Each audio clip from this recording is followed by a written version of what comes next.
सुजावल में सामूंडी तूफ़ान की जायज़ उमदादी कमन बाबत सुजावल लाइ मुक़ररु कयल निगरान सूबाई वज़ीर लायो स्टॉक फिशरी अब्दुल्ला बाड़ी पताफ़ी अॼु सुजावल पेची मुक़ामी चूंडियल नुमाइंदनि ऐं ज़िले अमलदारनि सां गॾिजानी कई। डीसी सुजावल ऑफिस में थियल गॾिजानी में MNA Ayaz Ali Shah Shirazi, deputy speaker Riyana लगारी, MP शाह हुसैन शाह शिराज़ी, मोहम्मद अली खान मलकानी, हीर रसूओ, SSP Imdad Ali Shah, Pak navy commander Abid ऐं ॿिया मौजूदु हुआ।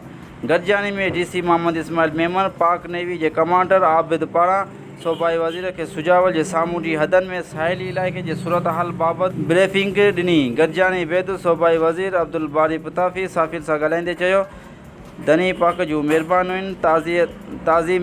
ताज़ी मिलियल ॼाण मुताबिक़ सामूंडी तूफ़ान सां सिंध के साहिली इलाइक़े ते सुधो सऊं असर अंदाज़ न थींदो, पर तूफ़ान जो असर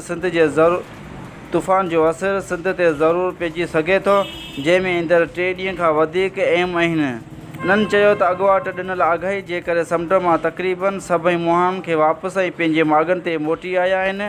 इन्हनि चयो त सुभाणे जी सूरत हाल जो जाइज़ो वठण बैदि साहिली इलाइक़े जे रहंदड़ माण्हुनि खे महफ़ूज़ हंधनि तरफ़ मुंतक़िल कयो वेंदो। हिन सिलसिले में ज़िले इंतिज़ामिया पारां शाह बदर ऐं जाती वारे इलाइक़नि में रिलीफ कैंपूं पिणु ठाहियूं वेंदियूं, जिते मुतासिर थींदड़नि खे तरसाइण ऐं खाधो खुराक ॾिनी।